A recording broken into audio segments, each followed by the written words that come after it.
नमस्कार, आदाब, सत श्री अकाल मेरे दोस्तों। आ गया आपका होस्ट और दोस्त प्रतीक सिंह लेकर के प्रमुख तथ्यों के साथ आपके संविधान का अगला क्लास। भाई हम पॉलिटी वीडियो क्लास के वीडियो नंबर 21 में है ना, जिसमें हम सर आपके शिक्षक कल संकाय भर्ती वालों के लिए विशेषकर डिजाइन अभी यहाँ पे उन्हें लिखा पाया है, इसलिए क्षमा चाहेंगे। हालांकि ये सभी के एग्जाम के लिए उपयोगी है, जितने भी लोगों के एग्जाम में संविधान आता है यहाँ से क्वेश्चन देखने मिलेगा, ये गारंटी है। क्योंकि आज आपको भैया निर्वाचन की प्रक्रिया पढ़नी है, तो हम भाग 5 में थे सर, 52 से 151 तक के अनुच्छेद में से हम 52 से 62 तक राष्ट्रपति वाले सेगमेंट में थे। तो भारत का राष्ट्रपति का पार्ट 1 हम पढ़ चुके थे, जिसमें हम लोग अनुच्छेद 52 से 55 पढ़ा हुआ था। आज हमें अनुच्छेद 55 को पूरा समझना है, निर्वाचन की प्रक्रिया को।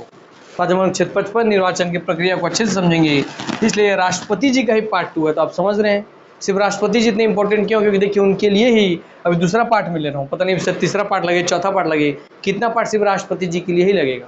तो आप समझ सकते हैं कि इनका कितना ज़्यादा मूल्य है। जब टीचर की इस टॉपिक पे इतना क्लास ले रहे हैं, इसका मतलब वहाँ से क्वेश्चन आने के चांसेस भी 100% हैं कि हर एग्जाम में आपको राष्ट्रपति जी से क्वेश्चन देखने मिलेगा ही, संसद से क्वेश्चन देखने मिलेगा ही। तो इसलिए चलिए आज भारत के राष्ट्रपति पार्ट 2 में आपको स्वागत करते हैं। और आज जो हमें पढ़ना है वो है सीधा सीधा, अभी आज टेबल याद नहीं करवाऊंगा आज आपको, सीधा हम आते हैं आज आपके टॉपिक के ऊपर। सर वो है आपका अनुच्छेद 55 निर्वाचन की प्रक्रिया। तो राष्ट्रपति के निर्वाचन का तरीका या निर्वाचन की प्रक्रिया कि अगर भारत के राष्ट्रपति चुने जाने तो किस किस प्रक्रिया, किस किस प्रोसेस को हमें फॉलो करना होता है। ठीक, तो आपको कुछ बिंदु में स्पष्ट तरीके से पहले समझा देना चाहता हूँ, है ना, ताकि आपको इससे जुड़े हुए निर्वाचन की प्रक्रिया से जुड़ने से पहले देखिए इसके आगे पूरा कंटेंट आपके लिए इंतजार कर रहा है, पूरा कंटेंट आपको बना हुआ मिलेगा। ठीक, और कुछ ऐसे बिंदु है जो इन कंटेंट से छूट जाते हैं और आपके एग्जाम पूछ लेते हैं, इसलिए उनके ऊपर मैं पहले आपसे थोड़ा चर्चा कर लेता हूँ। आइए पहले इसी थोड़ा इंट्रोडक्शन देख लें कि राष्ट्रपति के निर्वाचन की प्रक्रिया। तो पद से 55 पद से प्रक्रिया, पहले तो ये बात पता चल गई। तो आइए देखते हैं सर इसमें क्या है। पहली बिंदु कि भारतीय संविधान के अनुच्छेद 55 में भारतीय राष्ट्रपति के निर्वाचन पद्धति को वर्णित किया गया है। निर्वाचन की पद्धति, निर्वाचन की प्रक्रिया कि कैसे कोई राष्ट्रपति जी साहब जी चुने जाएंगे, ये पूरी बातें बताई गई हैं। राष्ट्रपति का निर्वाचन अनुपातिक प्रतिनिधित्व प्रणाली, अनुपातिक प्रतिनिधित्व प्रणाली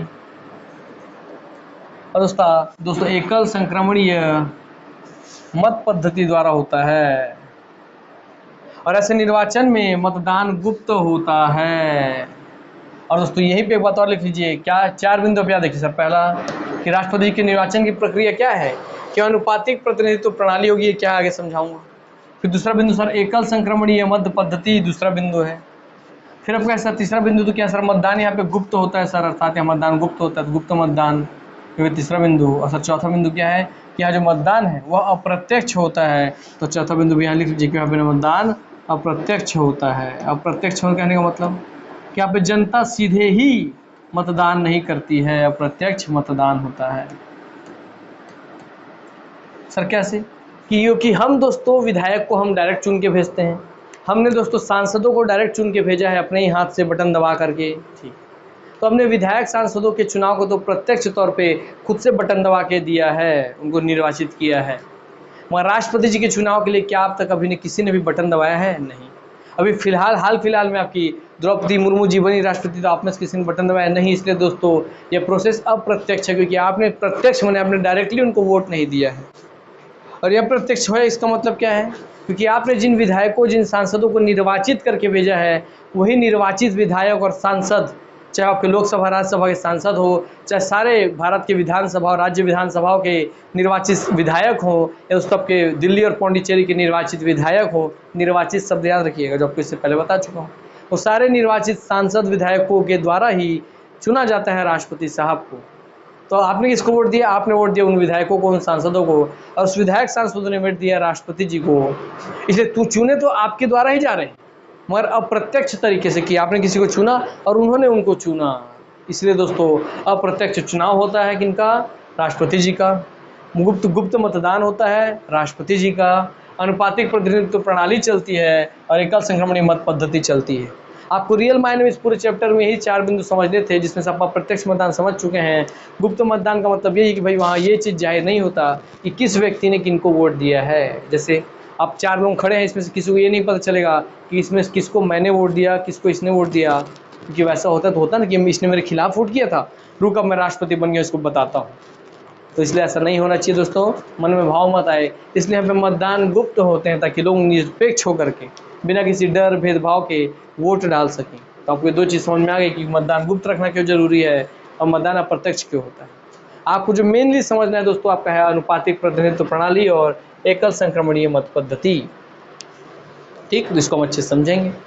आइए फिलहाल हम आगे बढ़ते हैं। ये चार चीज़ आप ध्यान रखिएगा।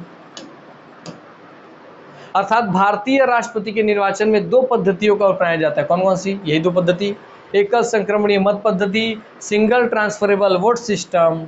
एकल संक्रमणीय मत पद्धति, एकल संक्रमणीय भी बोलता है, एकल हस्तांतरणीय मत पद्धति बोलता है, इसलिए ट्रांसफरेबल भी आ गया। फिर अनुपातिक प्रतिनिधित्व प्रणाली, प्रोपोर्शनल रिप्रेजेंटेटिव सिस्टम। ठीक, तो ये आपका sir STVS single transferable voting system, और ये दोस्तों आपका प्रोपोर्शनल रिप्रेजेंटेशन सिस्टम PRS। तो STVS PRS इन सिस्टम का प्रयोग किया जाता है। तो पूछ ले कि भारत के राष्ट्रपति जी के मुख्य 4 बिंदु हैं निर्वाचन प्रक्रिया की, कि भाई गुप्त मतदान होगा, अप्रत्यक्ष रूप से मतदान देंगे, मगर प्रणाली दो है, दो पद्धतियां, उसमें दो ही प्रयोग होती हैं।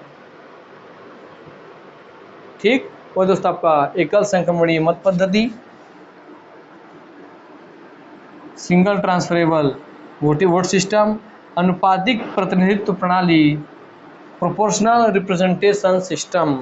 याद रखेंगे ये बातों को, इसी क्वेश्चन बनते, सारे क्वेश्चन आपके कूटबद्ध बनते हैं वो आएंगे।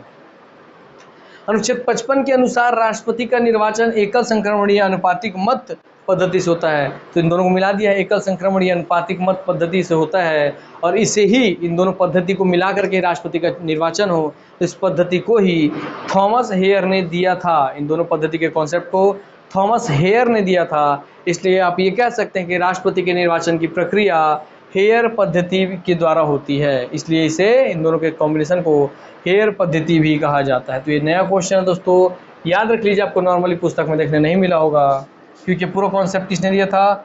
थॉमस हेयर ने दिया था। इसलिए इस पद्धति को हेयर पद्धति भी कहा जाता है। किस पद्धति को? इन दोनों के कॉम्बिनेशन को। ठीक, चलिए, तो अनुच्छेद 55 में है प्रक्रिया, अनुच्छेद 55 में प्रक्रिया, उसमें 4 बिंदु है, आपका गुप्त मतदान, अप्रत्यक्ष मतदान, और दोस्तों आपके दो पद्धति है, और एकल संक्रमणीय मत पद्धति, और दोस्तों अनुपातिक प्रतिनिधित्व प्रणाली। और इन दोनों पद्धति को दिया था थॉमस हेयर ने, इसलिए क्या कहलाता है? ये हेयर पद्धति भी कहा जाता है। ये सारे क्वेश्चन कूटबद्ध तरीके से बनते हुए आएंगे, इसलिए उस तरीके से आप दिमाग बैठाते हुए चलिए। बोलो, एक क्वेश्चन नहीं छूटेगा, आपको खुद पढ़ते हुए समझ में आ रहा होगा।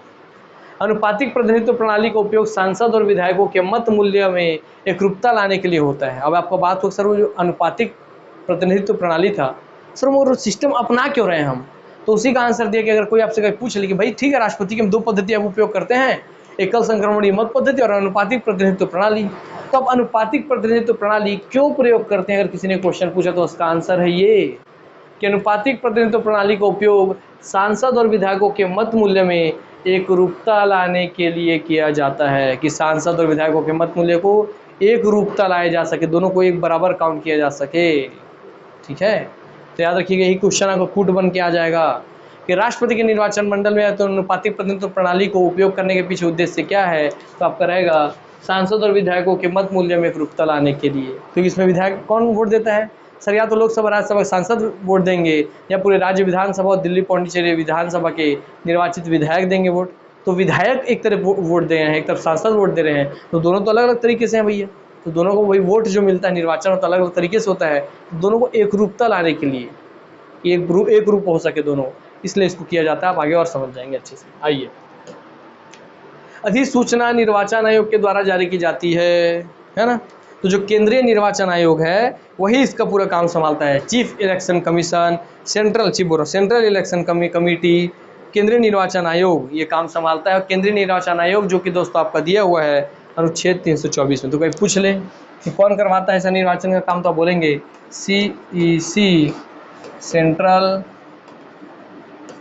Election committee.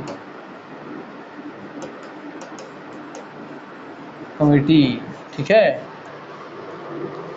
केंद्रीय निर्वाचन आयोग, सेंट्रल में हो गया केंद्रीय, निर्वाचन आयोग, जो इसके बारे में जिक्र है संविधान के अनुच्छेद 324 में, आर्टिकल 324 में खुद दिया हुआ है, ठीक, कि केंद्रीय निर्वाचन आयोग होगा अनुच्छेद 324 के तहत जो एक काम को संभालेगा। क्लियर बात है भैया? चलिए ये बात भी आप याद रहेंगे आपको। आगे बढ़ते हैं। और लोकसभा, राज्यसभा तथा सभी राज्यों की विधानसभा दिल्ली व पौंडीचेरी, देखिए सर कौन कौन वोट देता है सर इसमें? लोकसभा के निर्वाचित सदस्य सांसद, राज्यसभा के निर्वाचित सांसद तथा सभी राज्यों की विधानसभा के विधायक, और दिल्ली और पौंडीचेरी केंद्र शासित प्रदेश के जितने भी आपके निर्वाचित विधायक हैं वो वोट्स में वोट देते हैं। मगर दिल्ली और पौंडीचेरी को 70वें संविधान संशोधन 1992 के द्वारा सभी निर्वाचित सदस्य भाग लेंगे, ये बात जोड़ा गया। मगर क्या मनोनीत सदस्य नहीं, केवल निर्वाचित सदस्य ही भाग लेंगे। और दिल्ली पौंडीचेरी दोनों को वोट देने का अधिकार है। ये 70वें, देखिए इसको 69वां संविधान संशोधन 1991 में बना, इसका 70वां संविधान संशोधन जब 1992 आया तो उसी में बोला कि दिल्ली और पौंडीचेरी के जो निर्वाचित सदस्य होंगे वो भी अब राष्ट्रपति जी का वोट देंगे। ये कब हुआ? तब बोलेंगे 70वें संविधान संशोधन 1992 के द्वारा ये बात बोली गई थी। तो ये कभी कूट में दे दे कि राष्ट्रपति के निर्वाचन मंडल में दिल्ली और पौंडीचेरी विधानसभा के निर्वाचित सदस्य भी मत देंगे, या किस संविधान संशोधन में बोला गया था? तब बोलेंगे 70वें संविधान संशोधन 1992 में। ठीक, याद रहेगा? चलिए याद रहना चाहिए, क्योंकि अब ऐसे ही कूट वाले क्वेश्चन बनेंगे यही से। राष्ट्रपति के उम्मीदवार के लिए 50 प्रस्तावक तथा 50 समर्थक होंगे। 50 प्रस्तावक, 50 समर्थक, समर्थक को अनुमोदक भी बोल देता है, तो 50 प्रस्तावक, 50 अनुमोदक, है ना। तो राष्ट्रपति जी के उम्मीदवार के लिए, अगर आप मान लीजिए राष्ट्रपति के उम्मीदवार के पद पे आप खड़े हो रहे हैं, राष्ट्रपति के उम्मीदवार के पद पे आप खड़े हो रहे हैं, तो आपके सपोर्ट में 50 जन प्रस्ताव लाने वाले होने चाहिए और 50 जन आपके समर्थक या अनुमोदक होने चाहिए, तभी आप राष्ट्रपति जी के लिए फॉर्म भर पाएंगे। आप ऐसा समझिए, आप पूरे प्रोसेस में यही समझिए कि आपको राष्ट्रपति बनना है तो आप कैसे कैसे करेंगे, तो वही आपको समझ में आ रहा है कि आपको 50 जन समर्थक चाहिए, 50 जन अनुमोदक चाहिए, तभी ये काम होगा। ठीक, आवश्यक होती है। और यह बात 1997 में राष्ट्रपति के द्वारा जारी की गई अधिसूचना के माध्यम से यह व्यवस्था की गई है। तो याद रखिए 1997 से पहले ये चीज़ें नहीं थी, मगर 1997 के बाद राष्ट्रपति के द्वारा जारी अधिसूचना से ही ये नियम बनाया गया है। तो 1997 के बाद है ये चीज़, याद रखिएगा, राष्ट्रपति जी के द्वारा ही खुद अधिसूचना के माध्यम से बात बनाई गई कि 50 प्रस्तावक हो, 50 अनुमोदक हो। ये कब से आया हमारे संविधान में? तो सर आप बोलेंगे 1997 के बाद से। तो इसलिए याद रखिएगा, बोला ना मैं, ऐसा डाटा आपको मिलेगा जो किसी पुस्तक में आपको जनरली मिलेगा नहीं। ठीक, चलिए तो रटना भाई, रटिए मत, कॉपी किताब बंद कर दीजिए, ध्यान से सुनेंगे ना, देखेंगे ना मन से, सब आपके अंदर घुस जाएगा। और आगे आते हैं। निर्वाचक मंडल में रिक्त स्थान होने पर भी, अगर कोई निर्वाचक मंडल में कोई रिक्त स्थान है कि कोई लोग जो वोट देने वाले हैं वो नहीं आ रहे हैं, नहीं काम कर रहे हैं, तब भी ये बात याद रखिए, निर्वाचक मंडल में रिक्त स्थान होने पर भी राष्ट्रपति का चुनाव होता है। अर्थात राष्ट्रपति जी का चुनाव कभी नहीं टलता। जैसे राष्ट्रपति के चुनाव का डेट डिसाइड हो गया कि आज भैया 24 जनवरी को राष्ट्रपति जी का निर्वाचन होगा, और उस दिन मान लीजिए 500 में से 50 सदस्य का रिक्त स्थान है, वो नहीं आए हैं, तो उनके रिक्त स्थान की वजह से ऐसा नहीं है कि राष्ट्रपति जी का निर्वाचन नहीं होगा, है ना। ये बात ध्यान रखिएगा आप। ठीक, चलिए, तो निर्वाचन मंडल में रिक्त स्थान होने पर भी राष्ट्रपति का चुनाव होता है। और ये नियम कब बना? ये नियम में बना कि रिक्त स्थान रहे तब भी उनका निर्वाचन होगा, क्योंकि राष्ट्रपति का चुनाव है। तो खिलवाड़ थोड़ी तुम जब चाहो तब टालते रहेंगे कि विधायक संसद नहीं है और राष्ट्रपति जी का चुनाव खसक रहा है, तो राष्ट्रपति जी का पद का क्या गरिमा रह जाएगा, क्या महत्व रह जाएगा। इसीलिए याद रखिए कि तुम नहीं आओगे तो मत आओ, तब भी उनका निर्वाचन होगा। तो रिक्त स्थान होने पर भी उनका निर्वाचन चुनाव होता ही है। ये 11वां संशोधन 1961 के द्वारा जोड़ा गया, ये बात भी ध्यान रख लीजिएगा। देखिए, दिल्ली पौंडीचेरी को जोड़ा गया 70वें संविधान संशोधन 1992 के द्वारा, और तो इस नियम को जोड़ा गया। और 1997 में जोड़ा गया 50 प्रस्तावक, 50 अनुमोदक 1997 में। तो 92 में दिल्ली पौंडीचेरी, 70वें संविधान संशोधन 1992, 92 5 97 में जोड़ा गया। क्या आपका भैया ये चीज़ है ना, 97 में जोड़ा गया 50 प्रस्तावक, 50 अनुमोदक। और यहाँ तक 1961 में तो 11वां संशोधन 1961 के द्वारा ये जोड़ा गया। 11वां संविधान संशोधन 1961 के द्वारा जोड़ा गया कि पद रिक्त रहेगा तब भी इनका निर्वाचन होगा। तो रिक्त स्थान होने पर भी राष्ट्रपति का चुनाव होगा ही, 11वां संविधान संशोधन 1961 कैसे याद रहेगा? सगुन के 61 रुपया ऐसे करके 1161। राष्ट्रपति चुनाव में निर्वाचन अधिकारी लोकसभा का महासचिव होता है। तो ये बात कभी पूछ लेगा कूट में, मतलब प्रैक्टिकल क्वेश्चन पूछते हैं, यहीं से पूछता है सब क्वेश्चन कि राष्ट्रपति जी का जब चुनाव हो रहा है तो उसमें निर्वाचन अधिकारी कौन होता है? तो उस समय निर्वाचन अधिकारी का पद का वहन करते हैं लोकसभा के महासचिव। तो याद रख लीजिए, बहुत इंपॉर्टेंट है कि राष्ट्रपति चुनाव में निर्वाचन अधिकारी लोकसभा का महासचिव होता है। निर्वाचन अधिकारी इज इक्वल टू लोकसभा के महासचिव। अब याद रहेगा ना? यस, कहाँ के? लोकसभा के, वो भी कौन? महासचिव। अब याद रहेगा सर हमको। राष्ट्रपति चुनाव में मत मूल्य की अवधारणा रखी गई है। मत मूल्य का मतलब क्या है? यह अवधारणा केंद्र और राज्य में समरूपता हेतु रखी गई है। तो राष्ट्रपति चुनाव में मत मूल्य अर्थात मत की जो वोट दे रहे हैं लोग उसकी वैल्यू की अवधारणा रखी गई है। मत मूल्य की अवधारणा रखी गई है अर्थात जो वोट दे रहे हैं उसकी संख्या की मतलब नहीं है कि देखिए 5 लोगों ने 2 लोग 3 लोग 4 लोग 5 लोग 5 वोट दे दिए, तो इस 5 संख्या का वैल्यू नहीं है। मुद्दा है कि अगर 2 लोग यहाँ ए और बी लोग राष्ट्रपति पे खड़े हैं तो 5 लोगों में कितने लोग इस ए को वोट देते हैं और कितने लोग इस बी को वोट देते हैं। ठीक है, तो मुद्दा ये है कि भाई राष्ट्रपति जी को 3 लोग पसंद किए शुरुआती स्तर पे, फिर बाद में क्या था सर, इनको भी जो यहाँ पे क्या थे, इन लोगों इनको ज़्यादा पसंद कर रहे थे। देखिए यहाँ पे इनको यहाँ ज़्यादा पसंद कर रहे थे ज़्यादा लोग, तो 4 और 5 जो व्यक्ति थे वो बी को ज़्यादा पसंद कर रहे थे। क्रॉस हो गए नहीं, गलत बना दिया, मैं समझा देता हूँ। आइए इसको आप आगे समझेंगे और अच्छे से, मैं फिर समझा दे रहा हूँ। तो मान लीजिए राष्ट्रपति एक व्यक्ति खड़े हैं, एक बी खड़े हुए हैं। ठीक सर, यहाँ पे आपके वोट देने वाले मान लीजिए 5 लोग हैं। तो एक ने क्या बोला, एक ने बोला मुझे ए ज़्यादा पसंद है, बी थोड़ा कम पसंद है। 2 ने बोला मुझे ए ज़्यादा पसंद है, बी थोड़ा कम पसंद है। सी ने बोला मुझे ए ज़्यादा पसंद है, बी कम पसंद है। 4 ने बोला मुझे ए कम पसंद है, बी ज़्यादा पसंद है। 5 ने बोला मुझे बी ए कम पसंद है और बी ज़्यादा पसंद है। तो इसका बात बताइए आप कि क्या इनमें से इनका वोट एक ही आदमी 2 बार वोट करेगा? तो वोट की गणना मैटर कर रहा नहीं। इन्होंने मूल्य किनको ज़्यादा दी, किनको इन्होंने ज़्यादा वैल्यूएबल समझा अपने लिए, तो इन्होंने सर वैल्यू दिया किनको? तो देख लीजिए 1 2 3 4 5 6 7 8 और यहाँ 1 2 3 4 5 6 7, तो इनको 8 अब देख रहे हैं मूल्य, और इनको मूल्य मिला है 7, तो लोग इनको ज़्यादा मूल्य दे रहे हैं। तो जैसे इनको ज़्यादा मूल्य दे रहे हैं तो इसलिए बोला गया कि वहाँ पे मत की मूल्य की अवधारणा चलती है, मत के गणना की नहीं, मत के संख्या की नहीं। इसलिए राष्ट्रपति चुनाव में मत मूल्य की अवधारणा रखी गई है। यह अवधारणा केंद्र राज्य व राज्य में समरूपता हेतु रखी गई है। समझ आ गई बात? याद रखिएगा, क्योंकि यहाँ पे राष्ट्रपति जी का चुनाव है, कोई भी आपका एक सिंगल वोट भी व्यर्थ ना हो, है ना, सिंगल वोट भी आपका व्यर्थ ना हो, ये बात ध्यान रखिएगा।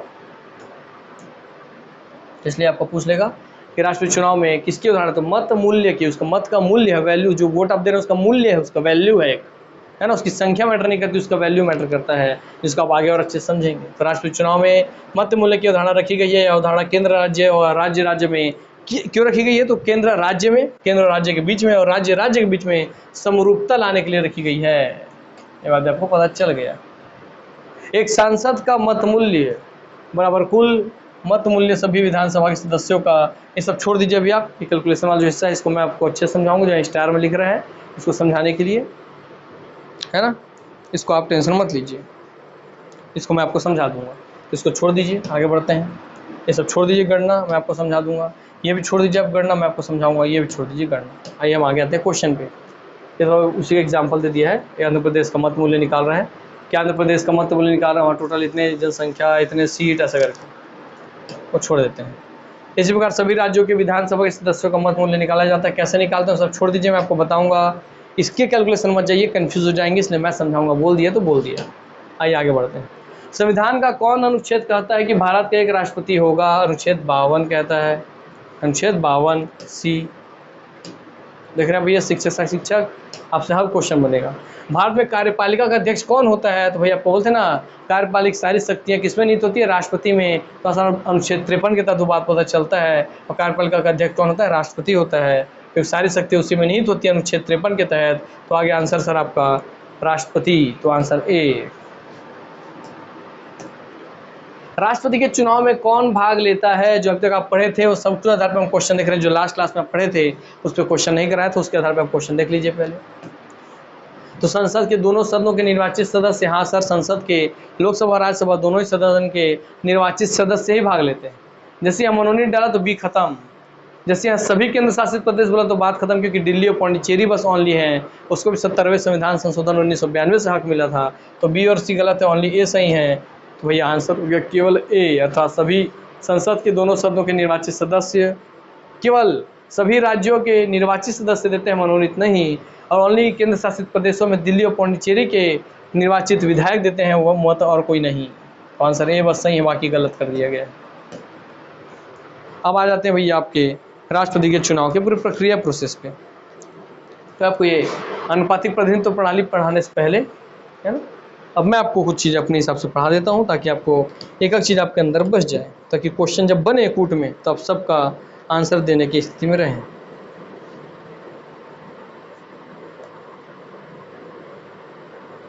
आइए कुछ चीज़ें भैया हम क्या देख रहे थे सर, हम पढ़ रहे हैं आपका अनुच्छेद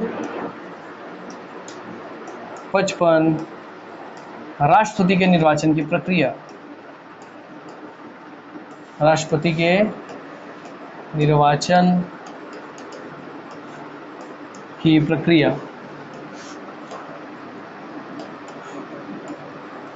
ठीक। अनुच्छेद 55 से जुड़ा कुछ मुख्य बिंदु पूछता है, तो इसको आप हमेशा ऐसा महसूस कीजिए कि आप स्वयं राष्ट्रपति जी के पद के लिए खड़े हो रहे हैं, ठीक, आप खड़े हो रहे हैं, आप ऐसा महसूस कीजिए। तो सबसे पहली बात आपको पता होना चाहिए कौन आपका जो वो करेगा, चुनाव करवाएगा। तो सर मुझे पता होना चाहिए सर मेरी चुनाव करवाएगा कौन, सेंट्रल इलेक्शन कमेटी, ठीक, केंद्रीय निर्वाचन आयोग, इस सब कूट में बन जाएगा, निर्वाचन आयोग करवाता है। ये सब क्वेश्चन आ चुका है एग्जाम में, याद रखिए, ठीक है। चलिए, और केंद्रीय निर्वाचन आयोग का खुद अनुच्छेद इससे जुड़ा हुआ, अनुच्छेद 324 में इसका जिक्र है। क्लियर हो गई बातें।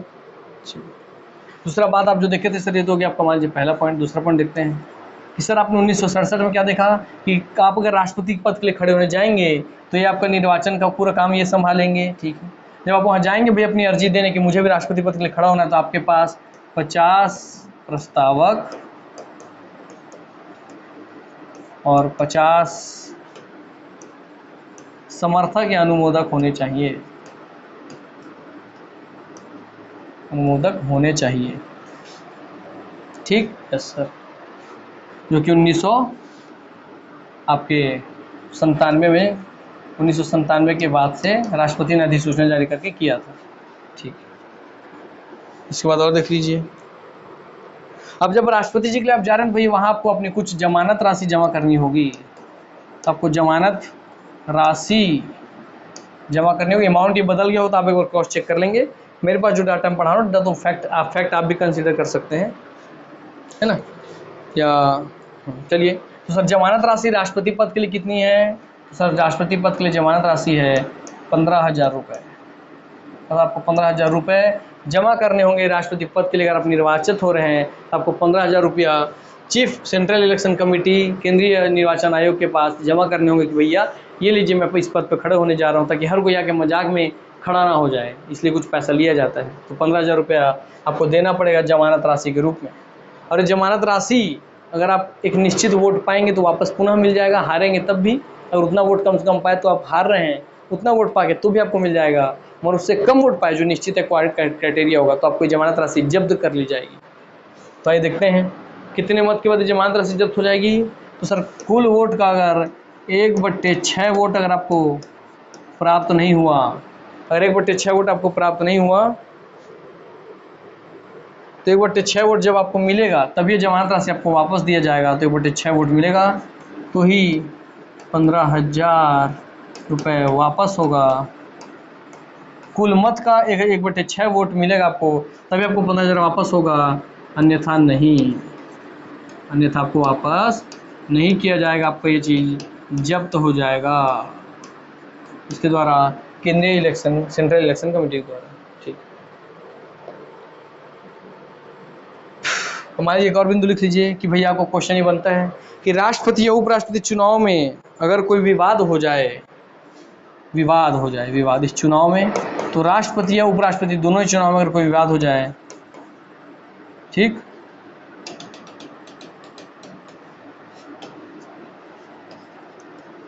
चुनाव में अगर विवाद हो, चुनाव विवाद हो राष्ट्रपति या उपराष्ट्रपति जी के और उपराष्ट्रपति जी किसी के भी चुनाव में, है ना, तो उस विवाद का, तो चुनाव में अगर विवाद हो जाए राष्ट्रपति उपराष्ट्रपति जी के, तो विवाद का निपटारा केवल सुप्रीम कोर्ट, सर्वोच्च न्यायालय कर सकती है। ठीक, और इसको किसके अधिकार दिया गया, विवाद निपटारा का अधिकार दिया गया सुप्रीम कोर्ट को, अनुच्छेद 71 के तहत। ठीक, याद रहेगा। क्लियर हो गई बातें? चलिए,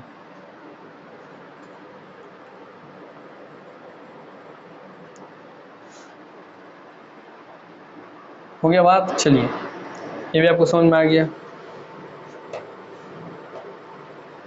इतना आप समझ गया पहले भैया, ये आपके दिमाग में छपा ना पूरा बात। यस, तो ये कुछ बिंदु है जिसको आपके कूटबद्ध तरीके से दे देगा, इनमें से एक सही है, दो सही है, 1 2 3 सही है, 1 2 3 4 सही है, ऐसा दे देगा आपको। ये खत्म हो गया। चलिए, अब इसके बाद अब एक देख लीजिए सर, 50 प्रस्ताव, 50 अनुमोदक, 15,000 रुपये जमानत राशि, 1/6 वोट, तभी वापस होगा, अन्यथा नहीं होगा। चुनाव विवाद होगा तो राष्ट्रपति उपराष्ट्रपति के में विवाद निपटारा सुप्रीम कोर्ट करेगा। ये सब चीज़ आप देख लीजिए। चलिए, अब आगे और हम देखते हैं कि जो प्रक्रिया है, इसमें जो प्रक्रिया है, आपको हर एक चीज़ को आपके दिमाग में मैं शॉर्टकट तरीके से डाल रहा हूँ सर। प्रक्रिया में आपको केवल 4 बिंदु ध्यान रखना है, 4 बिंदु। राष्ट्रपति जी के निर्वाचन प्रक्रिया में 4 बिंदु ध्यान रखना है। पहला क्या सर, अप्रत्यक्ष मतदान होगा, ये आपको समझा चुका था मैं। अप्रत्यक्ष मतदान होगा कि जनता सीधे मतदान नहीं देगी, जनता जिन विधायकों को, जिन सांसदों को चुनती है वो मतदान देंगे, बात खत्म। दूसरा बिंदु है सर आपका कि गुप्त मतदान होगा, ताकि भैया कोई आपके मन में द्वेष ना रहे, जीतने के बाद कि इसने मेरे खिलाफ वोट किया था, इससे बदला लूंगा, ऐसा कोई दोष ना रहे, इसलिए यहाँ पे गुप्त मतदान होता है। तो मतदान से जुड़ा हुआ 2 बात, कि वो अप्रत्यक्ष होगा और वो गुप्त होगा। ठीक, अब उसकी प्रक्रिया पे हम पे आते हैं। जब प्योर प्रक्रिया का बात करें तो प्योर प्रक्रिया का बात करें तो उस प्योर प्रक्रिया में दोस्तों आपके 2 बिंदु हैं कि सर उसमें आपका एक होता है एकल संक्रमणीय मत पद्धति द्वारा होगा, इसको बाद में। पहले तो भैया आपका अनुपातिक प्रतिनिधित्व प्रणाली होता है, अनुपातिक प्रतिनिधित्व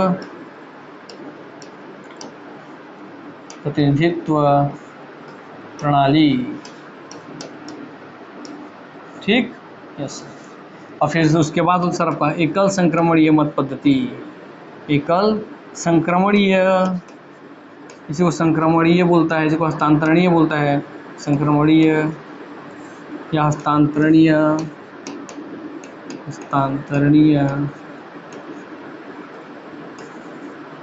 संक्रमणीय मत पद्धति भी हस्तांतरणीय मत पद्धति बोल देगा, मत पद्धति।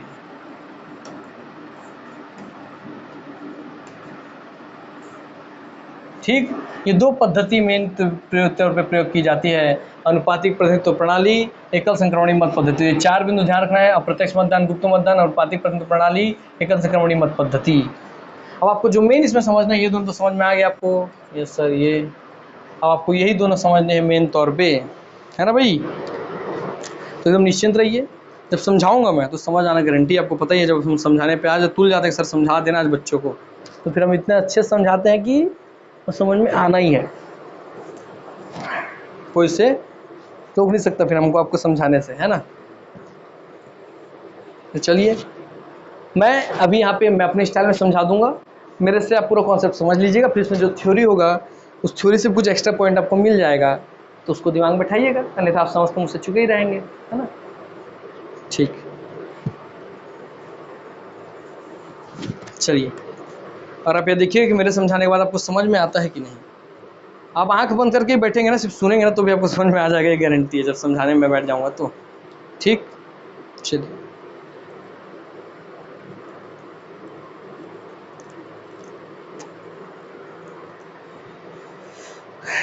तो आइए, जैसा कि मैंने आपको बोला,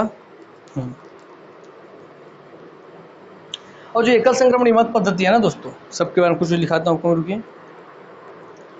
तो ये अनुपातिक प्रतिनिधित्व प्रणाली क्यों की जाती है, तो लिख देता हूँ भैया, इसको क्या उपयोग किया जाता है, आपके सांसद इज इक्वल टू विधायक, इन दोनों के मत मूल्य को समान करने के लिए, मत मूल्य समान करने के लिए, बराबर करने के लिए ही आप सांसद और विधायक के समान बराबर करने के लिए, मत मूल्यों को समान बराबर करने के लिए ही आप तुम अनुपातिक प्रतिनिधित्व प्रणाली का उपयोग करते हैं। और एकल संक्रमणीय मत पद्धति का आप प्रयोग इसलिए करते हैं ताकि आपको जो वोट मिल रहा है राष्ट्रपति जी को, उसकी वरीयता बनी रहे, अर्थात यहाँ दोस्तों उसका मूल्य बना रहे, उसमें कोई भी वोट व्यर्थ ना जाए, इसलिए उसको बोलते हैं वरीयता मतदान प्रणाली। इसको कहा जाता है वरीयता, शब्द का मतलब भी आप समझ जाएंगे, वरीयता मतदान प्रणाली। ठीक सर, वरीयता मतलब मैंने बोला ना कि मैं, मान लीजिए आप लोग 4 लोग खड़े हैं, मैं बोला कि यार मैं सबको पसंद करता हूँ, मान लीजिए मैं एक लड़का हूँ, मेरे सामने 4 लड़की खड़ी हैं, बोले बताइए तुम आप किसको पसंद करते हैं, और जिसको आप सबसे ज़्यादा पसंद करेंगे हम वही आपसे विवाह करेंगे। तो 4 लोग खड़े हैं मेरे सामने, मान लीजिए मैं बोला कि यार मैं आपको ज़्यादा करता हूँ, फिर आपको करता हूँ, फिर आपको, और फिर इनको। तो मैंने क्या बोला, मेरा मत एक ही आदमी, मगर मैंने क्या किया, मैंने वरीयता दी, प्राथमिकता पे इनको लिया, सेकंड नंबर पे इनको लिया, थर्ड पे इनको लिया, फोर्थ में इनको लिया। तो मैंने क्या दिया, मैंने वोट नहीं दिया, वोट देना तो मैं एक ही आदमी हूँ, मगर मैंने वरीयता दी, मैंने किसी को रिजेक्ट नहीं किया, मैंने सभी को चयनित ही किया, अर्थात मैंने किसी को बोला कि नहीं तुम तो लिस्ट में ही नहीं हो, तुमको तो मैं 1 पॉइंट भी नहीं दूंगा। तो मैंने किसी का अपमान नहीं किया, इसलिए राष्ट्रपति के चुनाव में एक भी वोट का अपमान ना हो, एक भी वोट व्यर्थ ना जाए, एक भी वोट ऐसा ना हो कि खाली चल व्यर्थ हो गया, बेकार हो गया, है ना, तो व्यर्थ ना जाए, उस वोट की कीमत रहे, उसकी वोट के मूल्य रहे, उस वोट के मत के मूल्य को पकड़ने के लिए, जो आप पीछे पढ़ते मत का मूल्य होता है यहाँ पे, हाँ, तो मैं इसलिए चारों को प्राथमिकता दूंगा, पहले नंबर पे इसको चुन रहा हूँ, सेकंड पे तुमको, थर्ड पे तुमको, और फोर्थ नंबर पे तुमको चुन रहा हूँ, मैं रिजेक्ट किसी को नहीं कर रहा हूँ। इसलिए बोलते हैं वरीयता देना, मतलब प्राथमिकता देना, कि मेरे लिए प्रथम तुम हो, द्वितीय नंबर पे तुम हो, थर्ड पे तुम हो, फोर्थ पे तुम हो। तो जैसे मैंने ये बोला, आप चौथी वाली बोली कि ठीक है काम कीजिए, मैं तो आपने चौथे नंबर मुझे चुना है, तो अब आप मुझे जो एक वोट दिए हैं, अब आप बता दीजिए, अब 3 लोग बचे हैं, तो इनको आपने एक दिया, उसको बी, इसको सी, अब मेरे को दिया डी, तो मेरा जो वोट है, अब मैं तो ऐसे भी निकल गई बाहर, तो मेरे को जो आपने मत दिया था, आप इनमें से जिनको ज़्यादा पसंद करते हैं, जो मुझे वरीयता दी थी, वो भी बाकी लोग में बांट दीजिए। तो फिर बोलूँगा, फिर भी मैं ए को ज़्यादा पसंद करता हूँ, सी को, फिर तुम्हारा बी को। तो बी बोलेगी ठीक है, आपने ए और सी को पसंद किया ना साहब, मैं बी हूँ ना, तो कोई बात नहीं, लीजिए आप मेरा जो मत मूल्य था ना, जिसने आप मुझे प्राथमिकता दी थी, मेरा जो प्राथमिकता था वो लेके आप दोनों में बांट दीजिए। तो फिर उसने मुझे दिया होगा कि आप अपने वरीयता, मेरे देखो वोट मेरा वो व्यर्थ नहीं हो रहा है, फिर मैं उसमें से बोलूँगा ठीक है, मैं फिर ए को पसंद कर रहा हूँ, फिर सी को, तो सी बोलेंगी ठीक है, आपने फाइनली ए को सबसे ज़्यादा पसंद किया है, तो जो मैं सी हूँ ना, ये मुझे जितनी आपने वो पसंद करने में 3 बार वोट दिया है, वो सारी वरीयता, सारा मत मूल्य ए को ही मैं दे देती हूँ, ताकि वो सर्वसम्मति 100% वोट से जीते। अर्थात राष्ट्रपति जी के चुनाव में आप ये सुनते जरूर हैं कि वो इतने मूल्य से चुने, मगर आपका मेन मुद्दा क्या है कि 100% वोट से ही जीतते हैं। आप ये बात समझ के रखिएगा, ठीक है, क्लियर हुई बातें। मैंने डिसाइड कैसे हुआ कि सर मिनिमम, या आप आगे पढ़ेंगे तो आप समझिए कि हाँ सर, वरीयता देना मतलब प्राथमिकता देना, कि आप प्रथम किसको पसंद कर रहे हैं, सेकंड नंबर किसको, इसलिए बोल रहे हैं इसको वरीयता मतदान प्रणाली, कि मैं मतदान तो सबको दे रहा हूँ, मगर वरीयता के आधार पर कि मैं ए को ज़्यादा पसंद करता हूँ, बी को थोड़ा कम, सी को ज़्यादा, डी को थोड़ा कम, तो इसलिए वरीयता दे रहा हूँ मैं अपने मतदान का। इसी को बोलते हैं एकल संक्रमणीय या मत पद्धति। या देखिए एकल हस्तांतरणीय, ये वोट करने वाला आदमी एक ही है, और उसका जो मत था, जो वो लास्ट दिया, जिसको मैंने लास्ट चुना, उसको जो मैंने मत दिया, तो फिर से हस्तांतरण हो जाएगा, ट्रांसफ़र हो जाएगा बाकी जो लोग बचे हैं उनमें। ठीक, चलिए, तो बस इतना अभी समझ कर रखिए। सर राष्ट्रपति जी के निर्वाचन में 4 बिंदु होता है, प्रत्यक्ष मतदान, गुप्त मतदान, अनुपातिक प्रतिनिधित्व प्रणाली, जो कि सांसद विधायक के मत मूल्य को बराबर करने के लिए होता है, एकल संक्रमणीय मत पद्धति, एकल संक्रमणीय हस्तांतरणीय मत पद्धति, वरीयता मतदान प्रणाली जिसको कहते हैं आप। और वरीयता देना माने प्राथमिकता देना होता है, कि मैं आप 4 में से आपको ज़्यादा पसंद करता हूँ, आपको थोड़ा कम करता हूँ, आपको ठीक ठाक पसंद करता हूँ, आपको बहुत कम पसंद करता हूँ, और पसंद सबको करता हूँ। ठीक, क्योंकि नापसंद वाली कोई बात है ही नहीं। क्लियर, चलिए, तब इसी में आपको समझना है बस यही चीज़, ये तो आपको दोनों समझ लिए, अब हम इनको बारी बारी समझ लेते हैं। तो आइए, अनुपातिक प्रतिनिधित्व प्रणाली को और एकल संक्रमणीय मत पद्धति को।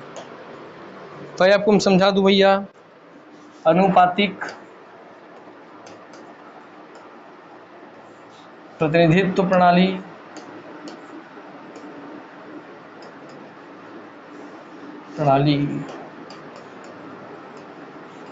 तब देखिए राष्ट्रपति चुनाव को ले गए तो इतना सब चीज है इसमें, है ना।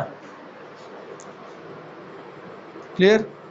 तो यहाँ क्या होता है, आपको पीछे में देखिए सर, यहाँ पे विधायक और सांसद के मत मूल्य को बराबर करने की कोशिश की जाती है। तो लिखिए दो हिस्से में लगे, लिख देता हूँ आपके लिए सामने ही, है ना। ऐसे लिखते नंबर में लिखते हैं। एक तरफ लिख देता हूँ भैया मैं विधायक का मत मूल्य, इसका विधायक साहब का जो सभी राज्य में चुने जाएंगे, दोनों पौंडीचेरी में चुने जाएंगे। तो लीजिए जहाँ जहाँ विधानसभा है, विधानसभा के निर्वाचित विधायकों का मत मूल्य, तो विधायक का मत मूल्य में निकाल लेता हूँ। अब देखिए विधायक का मत मूल्य कैसे निकलेगा, है ना। मान छत्तीसगढ़ के विधायक का आप मत मूल्य निकालेंगे तो उसके लिए फॉर्मूला क्या है सर, आपके यहाँ विधायक जो है उनका मत मूल्य निकालिए कि उनके मत को आप कितना काउंट करेंगे, उसी चीज का मत मूल्य निकाल रहे हैं। तो इसका है सर आपका फॉर्मूला कि राज्य की कुल जनसंख्या कितनी आप लिखेंगे, तो छत्तीसगढ़ की कुल जनसंख्या लिखिए आप 2,55,45,198। तो राज्य की कुल जनसंख्या बट्टे कुल विधानसभा सीटों की संख्या। आपके यहाँ कुल कितने विधानसभा सीट हैं, तो कुल कितने विधानसभा सीट हमारे छत्तीसगढ़ में 90 मान लीजिए। तो कुल विधानसभा सीट की संख्या, तो कुल विधानसभा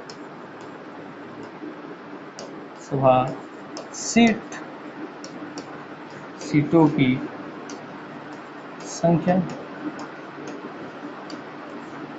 और देखिए जनता का ही यहाँ पे अभी भी वोट जा रहा है, मगर किसके रूप में, विधायक के रूप में। इसलिए आप क्या देख रहे हैं कि सर देखिए अभी राज्य की कुल जनसंख्या को आप मान रहे हैं, राज्य की कुल जनसंख्या जो है उसने कितने विधानसभा सीट के लिए वोट दिया है ना, ये तो आप मान रहे हैं। यस, गुड़ा जो भी आएगा उसको आप करेंगे 1000 से भाग देंगे, इसको ऐसा लिख के 1/1000 लिख सकते हैं। तो जब भी आप ऐसा करते हैं तो आप एक विधायक का मत मूल्य निकालते हैं जो राष्ट्रपति जी को वोट देगा। सर कैसे, देखिए हमारे यहाँ जितने विधायक है सबके लिए एक ही डिजिट आएगा, क्योंकि राज्य की जनसंख्या फिक्स है, हमारे विधानसभा सीटों की संख्या फिक्स है। इसलिए छत्तीसगढ़ के जो विधायक, निर्वाचित विधायक जो राष्ट्रपति में वोट देंगे, उनका एक वोट कितना काउंट होगा, उनके एक वोट को आप कितना काउंट करेंगे, वही यहाँ पे निकाला जाएगा। तो देखिए ये निकालने की कोशिश करते हैं, कैलकुलेटर में लिख देंगे। सर राज्य कुल जनसंख्या कितनी है, 2,55,45,198, 11वीं जनगणना के अनुसार। और सर हमारे वोट सब विधानसभा सीट कितना मान लीजिए 90 है। सर बट्टा वो क्या करना है, 1/1000 करना है, 1000 करना है। इसको फिर सीधा सीधा क्या हो गया सर, इसको सॉल्व कर लेंगे। 2,55,45,198 बट्टा 90 × 1000, तो मतलब 90,000 हो गया। ठीक, अब इसको कैलकुलेटर में सॉल्व कर लीजिए। चलिए हम ही सॉल्व कर देते हैं आपके लिए, ताकि आपके सामने निकाल के बताऊं। बोला ना हजी, जब प्रैक्टिकली सीखोगे यार, आपके यहाँ एक विधायक का कितना वोट काउंट किया जाएगा, है ना, किसको हम कितने लोगों का प्रतिनिधि मानेंगे, क्योंकि इसके पीछे मतलब कितने लोगों का, मतलब इसको क्यों निकाल रहे हैं कि हम देख रहे हैं कि एक विधायक के पीछे कितनी जनता का वोट है। तो ये राज्य की कुल जनसंख्या वोट जितने विधानसभा सीट है ना, तो ये हम देखते हैं, आइए निकालते हैं।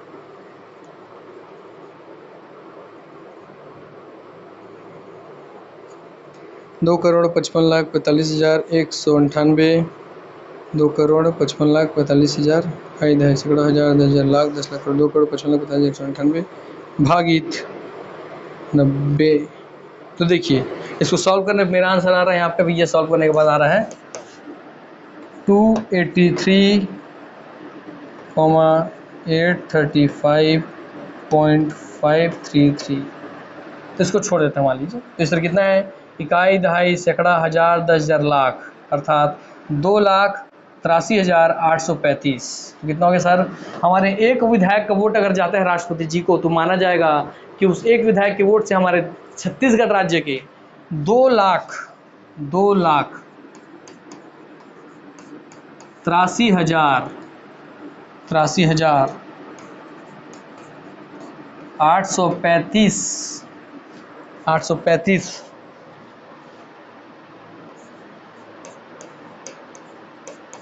लोगों के मत मूल्य के बराबर है।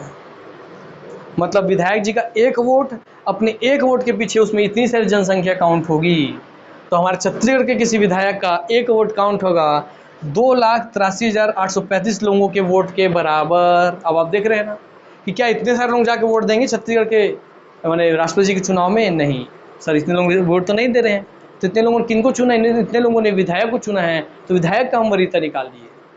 ठीक है, यस सर, कि हमारे यहाँ एक विधायक के वोट देने का मतलब है कि वहाँ पे 2,83,835 लोगों ने वोट दिया है। वैसे हमारे 90 विधायक है, आप 90 विधायक का गुणा करेंगे तो ये जनसंख्या मिल जाएगी फिर से। यस, ठीक है। तो हमारे छत्तीसगढ़ के विधानसभा स्कूल से कितना सीट मिलेगा भैया? एक विधायक का मत इतना है, गुणा 90 कर दीजिए, तो आप इसे आंसर गुणा 90 कर सकते हैं, तो आंसर फिर यही मिल जाएगा आपको। ठीक, चलिए तो भाई आपको पता चल गया सर एक विधायक का मत मूल्य कितना है। हमारे छत्तीसगढ़ के एक विधायक का मत मूल्य है इतना। क्लियर बात है? यस। अब आइए आपको मैं सांसद का मत मूल्य निकालना सिखाता हूँ। ये अनुपातिक प्रणाली देखिए, विधायक का हमने मत मूल्य निकाल लिया ना। अब विधायक के मत मूल्य को आपको ध्यान में रखना है, क्योंकि विधायक और आपके सांसद के मत मूल्य को आपको एक बराबर करना है, इसलिए ध्यान रखिएगा। ये आपने देखा, ये फॉर्मूला लिखना है तो दिमाग में बैठा लीजिए। कोई बहुत बड़ा चीज़ तो है नहीं। राज्य की भैया कुल जनसंख्या बटे राज्य में कितने विधानसभा सीट है बटे 1000। ठीक, तो आइए हम आगे बढ़ते हैं। आते हैं भैया फिर आपके इस पे, उसी पे अनुपातिक पे हमने विधानसभा देख लिया। अब आते हैं अनुपातिक प्रतिनिधित्व प्रणाली के सांसद के मत मूल्य पे। प्रतिनिधित्व प्रणाली थोड़ा प्रैक्टिकली सीखेंगे एक एक चीज़। हाँ सर, इसमें हमने विधायक वाला क्या किया, सिर्फ विधायक का मत मूल्य हमने देख लिया। कितना था? 2,83,835। तो विधायक मत मूल्य हमारे छत्तीसगढ़ का आ गया था 2,83,835। आते हैं हम सांसद का मत मूल्य हम देख लेते हैं सर। ये हमारे यहाँ सांसद है, खड़े होते हैं, उन सांसद का मत मूल्य कितना है हमारे छत्तीसगढ़ में। तो ये कैसे निकलता है, इसके लिए भी लिख लीजिए आप।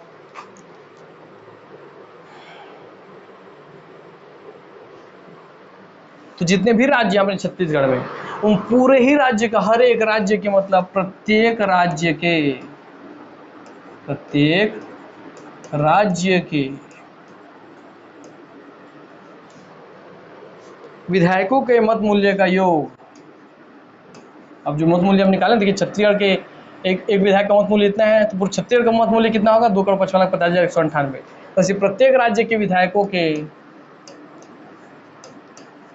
तो देखिए आपके अब विधायक आपने निकाला सर, उससे अब संसद को देखिए बराबर कर रहे हैं, क्योंकि देखिए हम क्या किया, संसद का मत मूल्य निकालने के लिए आपने विधायकों के मत मूल्य को बराबर में लिखा है। तो विधायकों के, प्रत्येक राज्य के विधायकों के मत मूल्य का योग। अब छत्तीसगढ़ के पूरे भारत के जितने भी राज्य हैं और उन राज्यों में जितने भी विधायक हैं, उन सारे विधायकों के मत मूल्य को जोड़ दीजिए। इसका मतलब पूरे देश की जनसंख्या को आपने जोड़ लिया। तो भाई राष्ट्रपति के चुनाव में बोला कि नहीं, पूरे देश की जनसंख्या भाग लेती है। यस, देखिए मत मूल्य का योग बट्टे निर्वाचित लोगों के, हमको क्योंकि निर्वाचित लोगों लेना है, बट्टे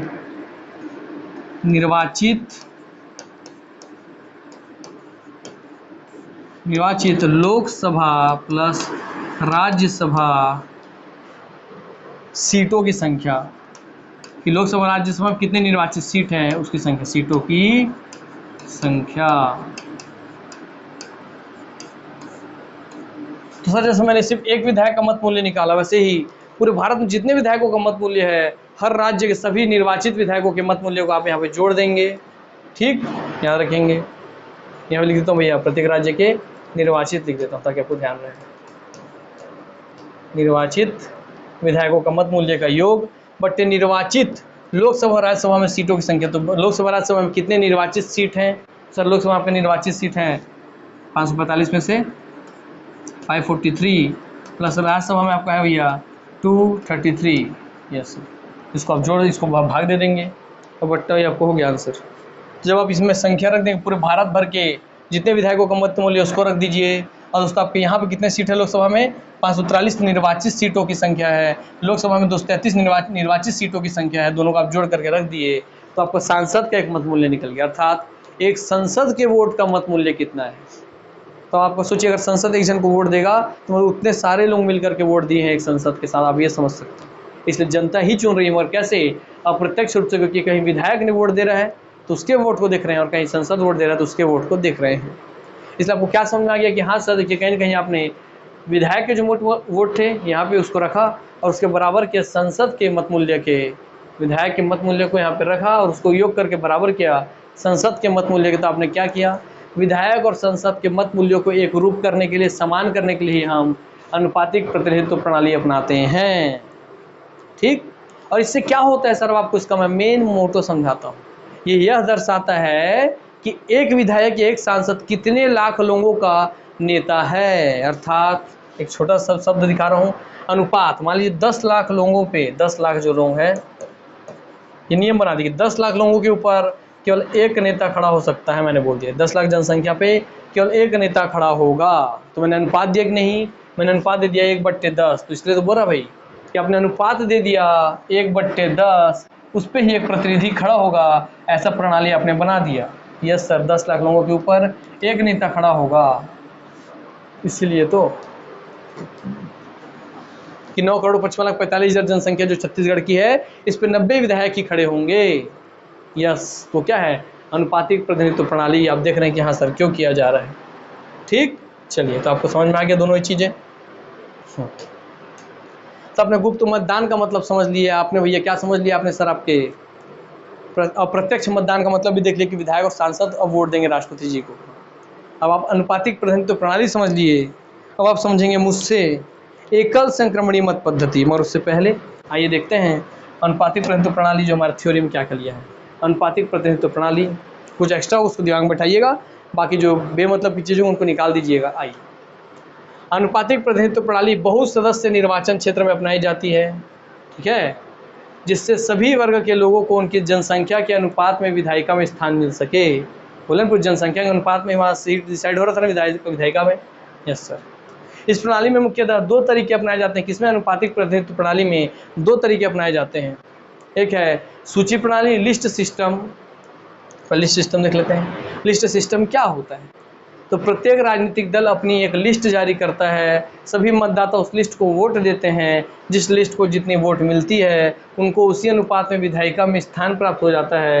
या इसके अंतर्गत प्रत्येक मतदाता से कहा जाता है कि वह व्यक्तिगत उम्मीदवारों में चुनाव न करके उम्मीदवारों की उन सूचियों में चुनाव करे जो विभिन्न दलों या संगठनों द्वारा प्रस्तुत की गई है। कुल मिलाकर के क्या बोल रहे हैं कि प्रत्येक राजनीतिक जो दल है, चाहे बीजेपी चाहे कांग्रेस, अपनी एक लिस्ट जारी करता है कि देखिए मेरी तरफ से आज छत्तीसगढ़ के इन 90 विधानसभा सीटों में ये लोग खड़े होंगे। होता है ना, हाँ सर, कि छत्तीसगढ़ के 90 विधानसभा सीटों में कांग्रेस की तरफ से ये 90 लोग खड़े होंगे, बीजेपी की तरफ से ये 90 लोग खड़े होंगे, और आपस में टकराएंगे।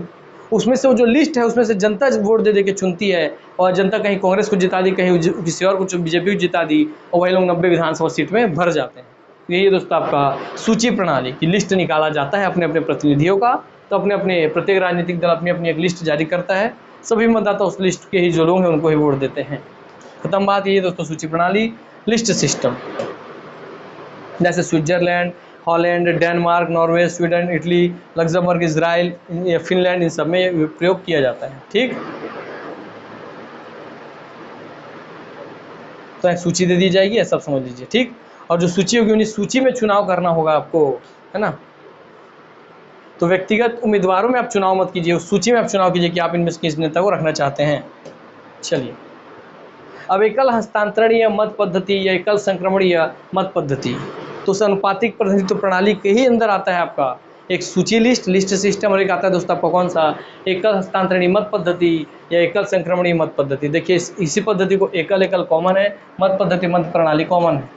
यहाँ हस्तांतरणीय भी बोलते हैं और यहाँ संक्रमणीय भी बोलते हैं। सिंगल ट्रांसफरेबल वोट सिस्टम बोलते हैं। तो अनुपातिक प्रतिनिधित्व प्रणाली के अंतर्गत 2 पद्धतियाँ आती हैं, 2 तरीके अपनाए जाते हैं इस प्रणाली में। इसी में एक आता है सूची प्रणाली, जहाँ आपको भैया मतदाता को वोट नहीं दे, जो लिस्ट में जो नेता खड़े नेता को वोट नहीं देना है, एक लिस्ट जारी, उस लिस्ट में आपको लोगों को वोट देना है। वही बात यहाँ बोल रहे हैं। तो यहाँ इसके अंतर्गत प्रत्येक मतदाता से कहा जाता है कि वो व्यक्तिगत उम्मीदवारों में चुनाव न करके उम्मीदवारों की उन सूचियों में चुनाव करे जो विभिन्न दलों या संगठनों द्वारा प्रस्तुत की गई है। ठीक, चलिए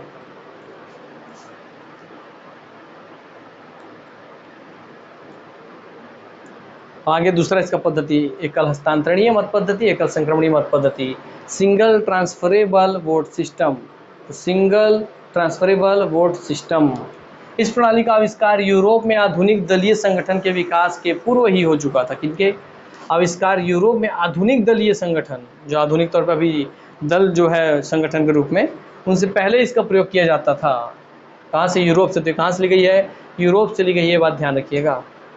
इसके भीतर प्रत्येक उम्मीदवार को उनकी वरीयता के, मैं बोला ना वरीयता प्राथमिकता देखी जाती है यहाँ पे। हाँ सर, तो वरीयता के अनुसार वोट दिया जाता है तथा एक कोटा निश्चित किया जाता है कि भाई कम से कम इतना मिलेगा तभी कोई जीतेगा। तो कोटा निश्चित होगा ना भाई, कि कम से कम इतने लोग पसंद करेंगे तभी आप जीतोगे। तो एक कोटा निश्चित किया जाता है, जिसको वह कोटा प्राप्त हो जाता है वह उम्मीदवार विजयी हो जाता है। तो जिसको कोटा प्राप्त हो जाएगा कि मिनिमम आपको इतना वोट मिलना चाहिए, तो सब लोग अपना अपना चूज़ करेंगे, कम से कम इतने लोग चुन लिए उनको, तो हाँ भैया उनको आप विजयी मान लेंगे। तो कोटा का सूत्र ये लिख दिया यहाँ पर, इसको छोड़ दीजिए, इनको फिर मत देखिए, मैं बोल रहा हूँ। ठीक, इसको मैं आपको यहीं पे समझा भी देता हूँ। कुल क्या बोला भाई, कोटा का सूत्र क्या है? तो निर्वाचन क्षेत्र में डाले कुल वैध मत। तो हमारे जो निर्वाचित जितने सदस्य थे, कुल जितने लोग वोट डाल रहे हैं, मान लीजिए हमारे कुल 50 ऐसे सदस्य हुए हैं जो कि वोट डाल रहे हैं। किसमें सर? जो कि लोग वोट डाल रहे हैं राष्ट्रपति के चुनाव में। तो भैया पूरे निर्वाचन क्षेत्र में डाले कुल वैध मत। वैध मत का भी समझा दे रहा हूँ सर। मान लीजिए एक होता है कुल मत, कि कुल कितने लोग वोट देने वाले हैं सर? कुल मत हैं 55 लोग, 55 लोग। हाँ सर, इसमें से 5 लोग अवैध हो गए। तो अवैध मत कितने हैं? अवैध मत है, अवैध मत है कि अवैध है, मतलब इन लोग भाई वोट नहीं देंगे, इनको वोट देने का अधिकार अब नहीं है। तो अभी सर अवैध मत है 5। तो भैया कुल वैध मत कितना बचा?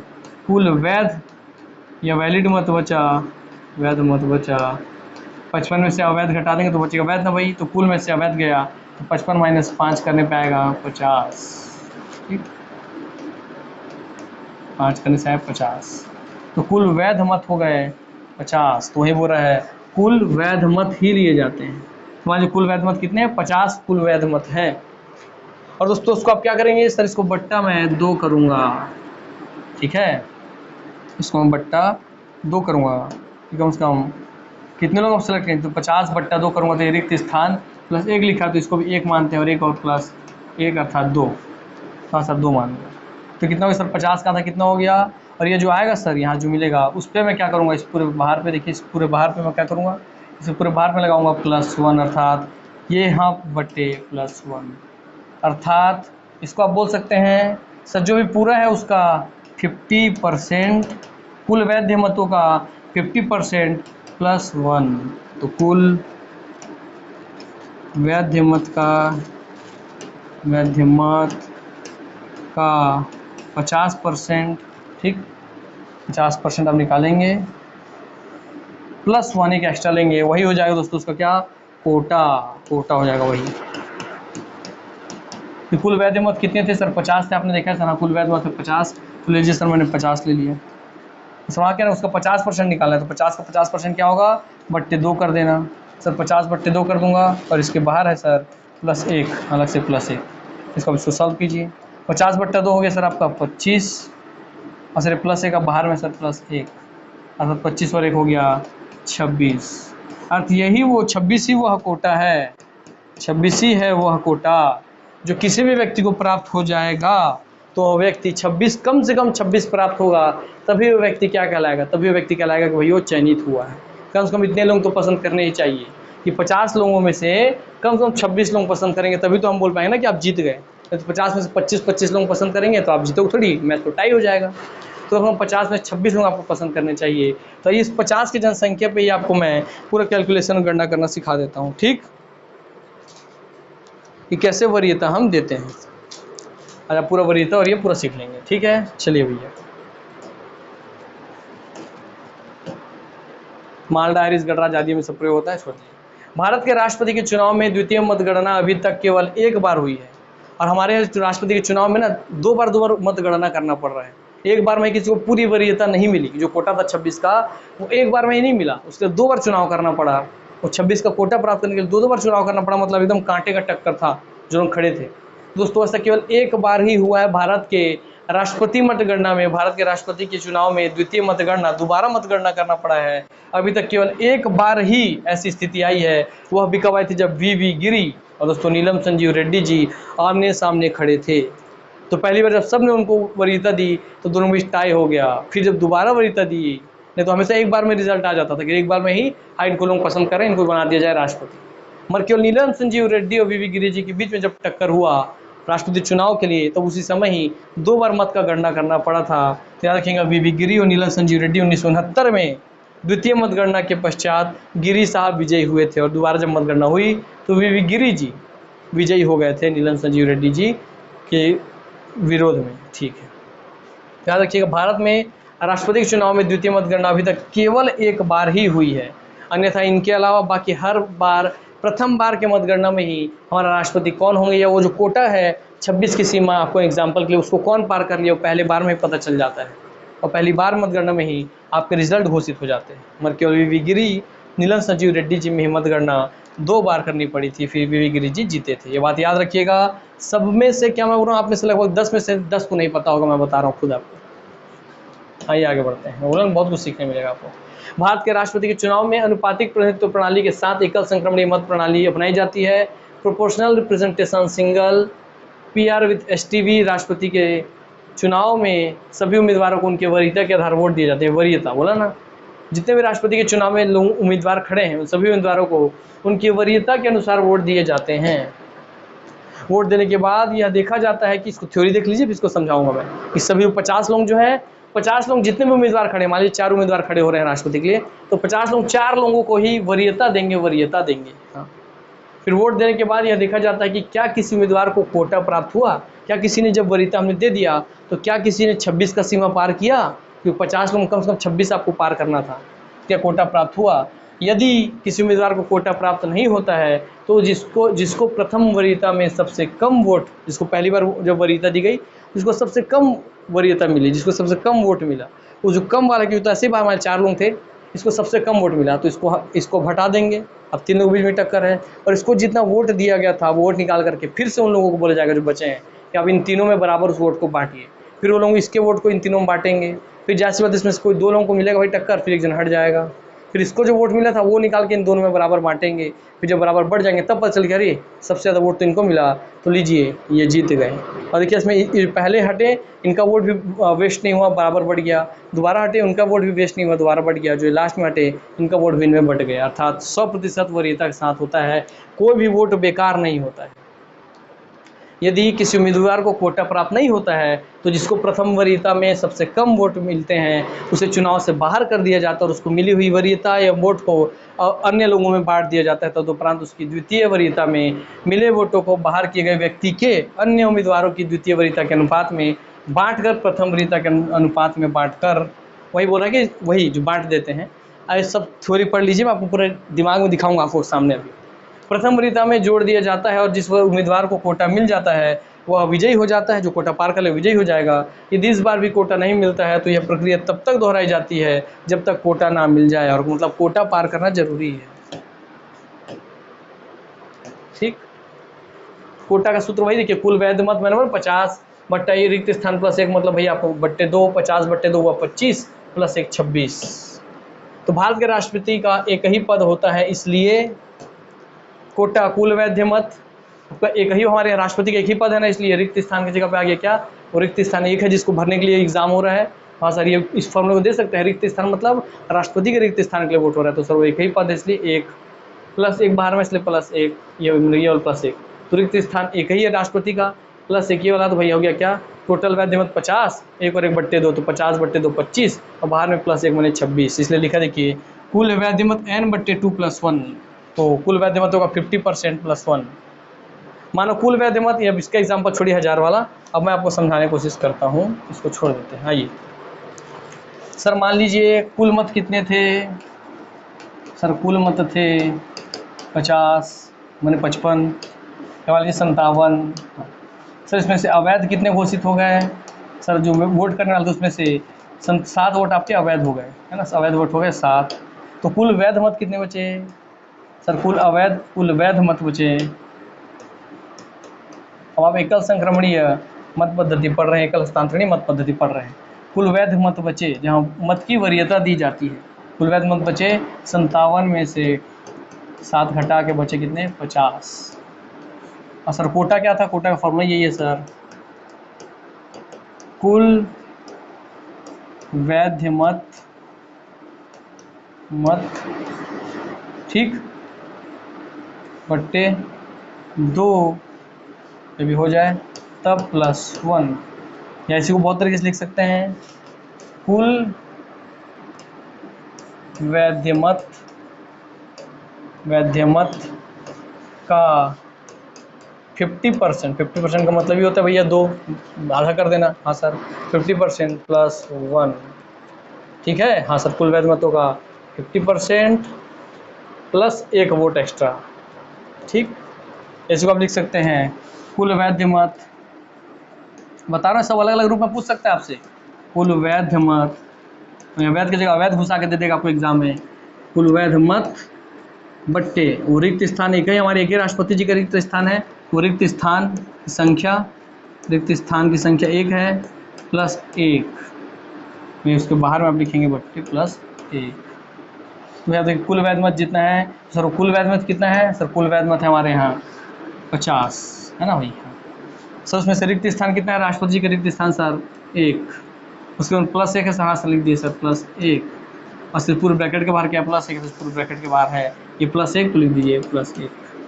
तो इसको सॉल्व करते हैं सर, 50 बट्टे 1 + 1 2 +1, फिर इसको सॉल्व करते हैं सर, 50 बट्टे 2 का मतलब हो गया सर 25, और सर +1 का मतलब हो गया 26, अर्थात कोटा कितना बना सर, कोटा बन गया 26 का, अर्थात जब तक 26 वोट नहीं मिल जाते, किसको, जब तक 26 वोट नहीं मिल जाते किसी एक व्यक्ति को, तब तक वह आपका विजयी घोषित नहीं होगा।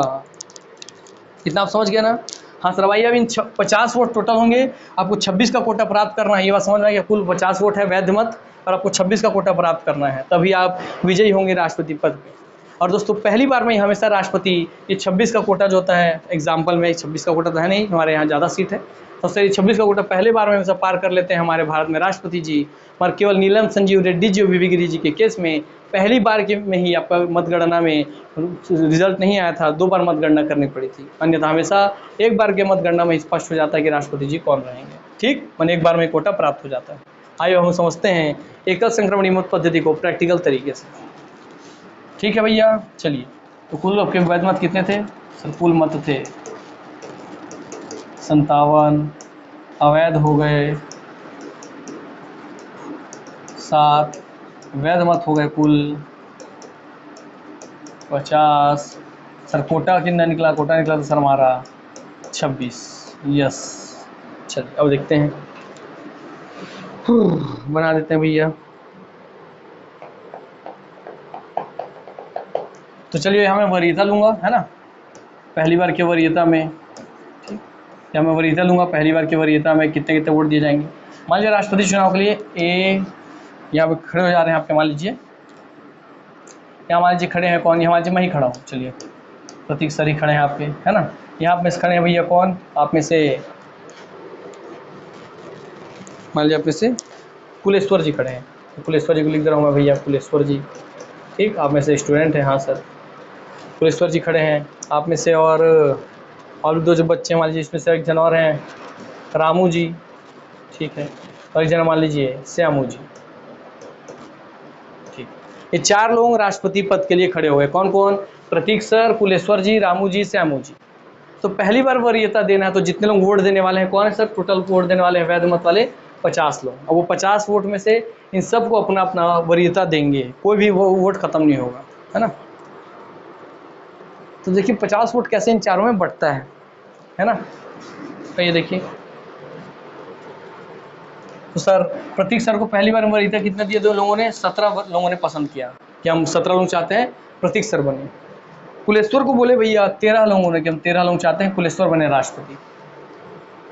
12 लोग बोले कि हम चाहते हैं रामू बने, तो भाई कितना हो गया, 17 13 हो गया 30, 30 और 12 हो गया तुम्हारा 42, तो बचे 8, 50 करने के लिए, हाँ सर, तो 17 13 30, 12 8 20, 30 20 50, तो हाँ सर वैध मत हो गए। देखिए पूरा 50 मत इतने में बट गए, तो 17 लोग चाहते हैं प्रतीक बने राष्ट्रपति, 13 लोग चाहते हैं कुलेश्वर बने, 12 लोग चाहते हैं रामू बने, 8 लोग चाहते हैं क्या श्यामू बने।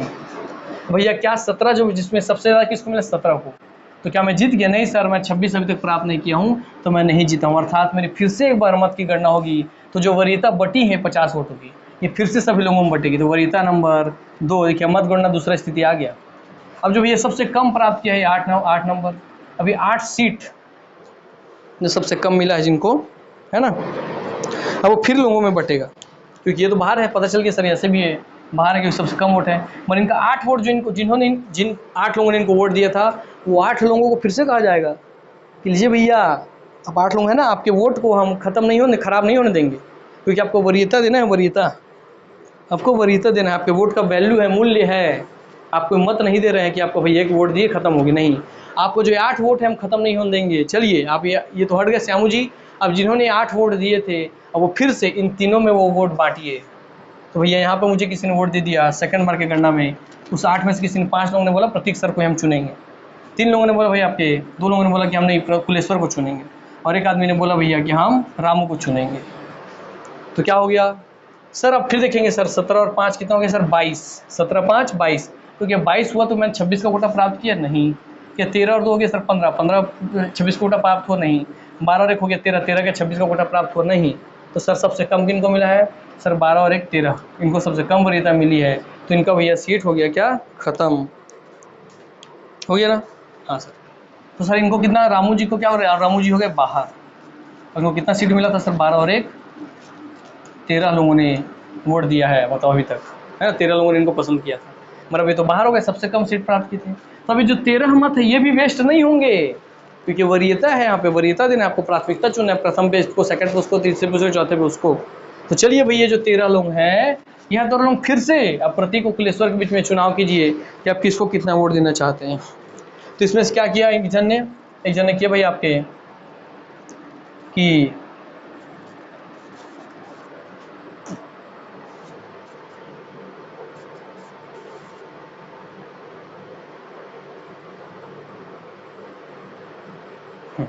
तो इसमें से भैया 13 वोट में से किस क्या हो गया, तो देखते हैं, 1 मिनट रुकिए, मैं सब आपके लिए 13, हाँ ठीक भाई, 13 वोट में 13 वोट जो अब बचे हैं सर, इस 13 वोट में से मुझे किसने वोट दे दिया? मुझे 8 लोगों ने वोट दिया कि हम 8 लोग चाहते हैं, 13 ये 13 लोगों में से बोले 8 लोग हम चाहते हैं प्रतीक सर ही बने राष्ट्रपति, और बाकी 5 लोग बोले कि नहीं हम चाहते हैं कुलेश्वर बने राष्ट्रपति। देखिए 8 5 13 सीट बढ़ गया दोनों में। अब जोड़ के देखेंगे सर, 17 5 और 8 कितना हो गया सर? 17 और 5 22, 22 और 8 हो गया 30, अर्थात प्रतीक सर को टोटल सीट कितना मिला? 30, 13 2 15 5 20, इनको कितना वोट मिला कुलेश्वर जी को? 20। सर किन्होंने कोटा क्रॉस किया? सर कोटा था 26, कोटा की सीमा को पार किया प्रतीक सर ने, तो लीजिए प्रतीक सर बन गए आपके राष्ट्रपति, अर्थात धन्यवाद भाई, आप लोगों ने मुझे राष्ट्रपति बनाया है, मज़ा आ गया। तो अब आपको मैं बोला ना, प्रैक्टिकली आपको समझ में आ जाएगा कि भैया जो भी जिसको भी 8 वोट देते हैं, जब उसको कम मिलता है कोटा से सबसे लास्ट वाले को, उसका कोई भी वोट वेस्ट नहीं, देखिए एक भी वोट वेस्ट हुआ कि नहीं, हर वोट बराबर फिर लोगों में बटा, हर वोट फिर बराबर लोगों में बटा। तो वहाँ से तीसरी गणना थी, तीसरी बार वरीयता की गणना हुई थी, ये दूसरी बार हुई थी, ये प्रथम बार। तो भारत में कभी ये स्थिति नहीं है कि दोबारा गणना करना पड़े, केवल एक बार ऐसी स्थिति आई थी नीलम संजीव रेड्डी विवेक के समय कि दोबारा वरीयता का गणना करना पड़े, अन्यथा हर बार पहली बार की गणना में ही स्पष्ट हो जाता है कि प्रतीक सर ही बनेंगे राष्ट्रपति। मैं बोला था ना कि यार जब पढ़ाऊँगा तो जो आँख बंद करके बैठोगे ना तब भी समझ में आ जाएगा, छाप दूंगा दिमाग, बोला था कि नहीं? बताइए समझ में आया कि नहीं भाई? अगर समझ में आया है तो एकदम जोरदार ताली के साथ बता दीजिए भाई कमेंट बॉक्स में कि कैसा लगा, इससे पहले कि आपको इतने अच्छे से पता था इसके बारे में कि यार ऐसे होता है राष्ट्रपति के चुनाव में। इसलिए बोल रहे कि हम वरीयता दे रहे हैं, वहाँ मत वेस्ट नहीं होता, एक भी मत मूल्य देखिए वेस्ट नहीं हुआ, खराब नहीं हुआ, वरीयता दी जाती है कि प्रथम तौर पे सब कितने लोगों ने वोट दिया, सेकंड बार में कितने लोगों ने पसंद किया, तीसरे बार तो वरीयता दी जाती है, मत नहीं दी जाती है। मत तो 50 फिक्स है, और 50 लोग कितने बार लोगों में बटी है वरीयता के अनुसार, तो यहाँ पे वरीयता के आधार पर होता है गणना। यही दोस्तों आपका एकल हस्तांतरणीय मत पद्धति। हस्तांतरणीय क्यों? क्योंकि बार बार हस्तांतरण होते गया, ये 8 सब में बटा, फिर 13 सब में बटा, तो हाँ सर हस्तांतरण हो रहा है। क्लियर हो गई बातें? यस। तो चलिए भैया आप लोगों ने अनुपातिक प्रतिनिधित्व प्रणाली, एकल संक्रमणीय मत पद्धति सब चीज़ सीख लिया है। अरे जो सीखे इससे कुछ क्वेश्चंस आपके बनेंगे अब, है ना? आइए क्वेश्चंस मैं आपको बता देता हूँ, लिख लीजिए। एकल संक्रमणीय मत पद्धति के अंतर्गत, संक्रमणीय मत पद्धति के अंतर्गत कुछ क्वेश्चन अब आपसे पूछेगा, जो आप पीछे पढ़े उसी क्वेश्चन बनते हैं, देखते चलिए, फूट में दे देगा। किसमें मत गणना करने की पद्धति है कि मत को हम गणना करते हैं, तो मत गणना हम किया ना भाई 50, ये सर मत गणना ये क्या एकल संक्रमणीय मत पद्धति क्या है? ये एक प्रकार की मत गणना करने की पद्धति है। तो मत गणना करने की यह एक पद्धति है, मत गणना करने की पद्धति है। तो पूछ लेगा ना भाई आपसे कि एकल संक्रमणीय मत पद्धति क्या है, तो मत को गिन ही तो रहे थे ना, आपके यहाँ से 50 मिला, फिर इसको 17 मिला, इसको 18 मिला, तो मत को गणना करने की पद्धति है कौन? एकल संक्रमणीय मत पद्धति। ठीक है। दूसरा, ये दोस्तों आपके वरीयता, मतदान के वरीयता इसमें दी जाती है, अर्थात वरीयता मतदान प्रणाली है, यह वरीयता मतदान प्रणाली है, ठीक। यस, इसको इंग्लिश में बोलते हैं आपका दोस्तों preferential, PVS, preferential voting system, preferential voting. तो पूछ सकते हैं एकल संक्रमणीय मत पद्धति को PVS भी कहा जाता है, प्रेफरेंशियल वोटिंग सिस्टम भी कहा जाता है, सिस्टम, ठीक। Yes sir. फिर लिखेंगे यहाँ पे मत की गणना नहीं होती है, क्या? यह मत की गणना नहीं दी जाती, यहाँ पे मत नहीं दिए जाते, यहाँ पे मतों की वरीयता की गणना होती है, मत के वरीयता की गणना होती है। वरीयता कि आपने सबसे ज़्यादा किसको पसंद किया, मत के वरीयता की गणना होती है। तो यहाँ मत नहीं दिए जाते, मत के वरीयता की गणना होती है। यस,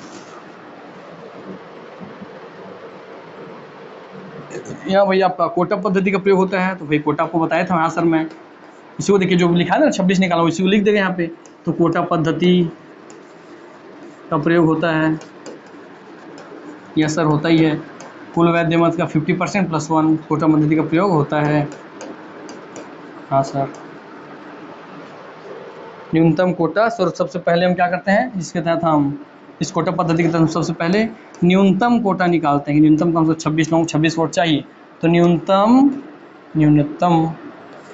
कोटा सर्वप्रथम निकालते हैं। सबसे पहले हम न्यूनतम कोटा ही निकालते हैं कि कम से कम कितना वोट मिलना चाहिए तब कोई राष्ट्रपति बनेगा, सर्वप्रथम निकालते हैं। ठीक है भैया। इसमें एक चीज़ और लिखी, जो यहाँ से क्वेश्चन बनता है कि बताइए क्या इसमें एक ही व्यक्ति को सारी वरीयता दे दी गई थी? नहीं भाई, एक ही व्यक्ति को, मान लीजिए कैसे कहने का मतलब कि ये जो बने थे, तो जितने भी लोग हैं उन लोगों ने बोला कि भैया मैं पहले नंबर पे ए को रखता हूँ, दूसरे नंबर पे भी ए को रखता हूँ, तीसरे नंबर पे भी ए को ही रखता हूँ, चौथे नंबर पे ए को रखता हूँ। और सारी यहाँ एक व्यक्ति को सारी वरीयता नहीं दी जा सकती, तो एक ही व्यक्ति को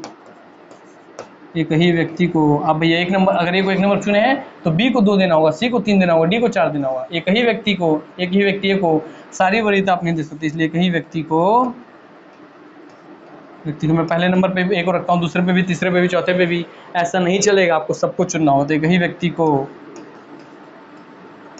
सारी वरीयता नहीं दे सकते हैं, ठीक। एक ही व्यक्ति को सारी वरीयता नहीं दे सकती, और सारे व्यक्तियों को एक व्यक्ति को सारा वरीयता आप नहीं देंगे, और सारे व्यक्ति को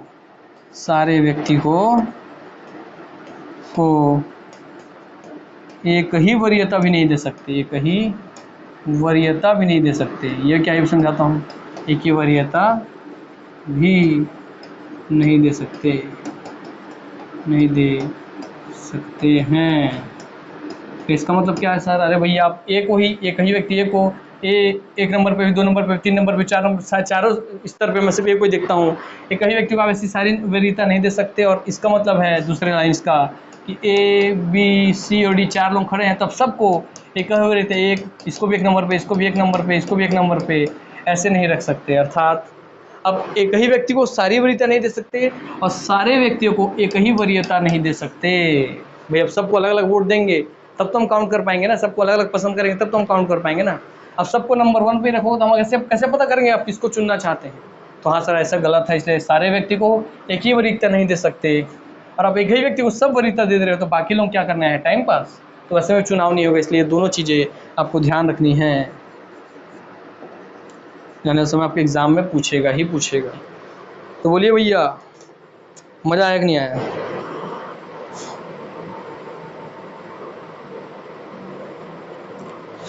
हाँ सर, तो ये जब मज़ा ही गया तो चलिए खुद बता दीजिए कमेंट में, क्या इससे पहले आपको कभी भी इतना प्रैक्टिकल तरीके से चुनाव पता था कि राष्ट्रपति जी का चुनाव कैसे होता है? और अगर आज आपको पढ़ने में ये मिला है, सीखने मिला दोस्तों, तो आपको धन्यवाद करिए इस क्लास का कि एनालाइजर का, कि हाँ सर आपने इतने अच्छे सिखाई। ये सब छोड़ दीजिए, टेबल आपको पढ़ा चुका हूँ मैं, है ना। वही चीज़ लिखा, बांटेंगे ऐसा अनुपात अनुपात, सब छोड़ दीजिए। क्वेश्चन देखिए, भारत के राष्ट्रपति का निर्वाचन करने में निम्नलिखित पद्धतियों में से किस एक का अनुसरण करते हैं? केवल अनुपातिक का, first past the post system का, अनुपातिक प्रतिनिधित्व और एकल संक्रमणी पद्धति का? आंसर मिल गया भाई सी, अनुपातिक का और एकल संक्रमणी पद्धति का। इसमें sir first past the post system क्या है, ये भी आपको पढ़ा देता हूँ, है ना, ताकि आपको पता रहे। इसका मतलब वही है दोस्तों, first past the post system, कि आपके चुनाव में जब लोग खड़े होते हैं बहुत सारे, आप वोट बटन दबा दबा के वोट देते हैं, उसमें जिस लोगों को सबसे ज़्यादा बटन मिल गया वही जीत गया। बस वही है दोस्तों ये बटन दबाने वाला प्रणाली, जिससे आप हमेशा चुनाव करते हैं अपने मोहल्लों में पार्षद का, विधायकों का, सांसदों का। ठीक, हाँ सब पता चल गया। First past the post system प्रणाली क्या है? बटन दबाने वाली प्रणाली है। हाँ सर, यह बटन दबाने वाली प्रणाली है। ठीक है, बल्कि बटन दबा के जो आप चुन लेते हैं, बस शॉर्ट में इतने समझ लीजिए। ठीक,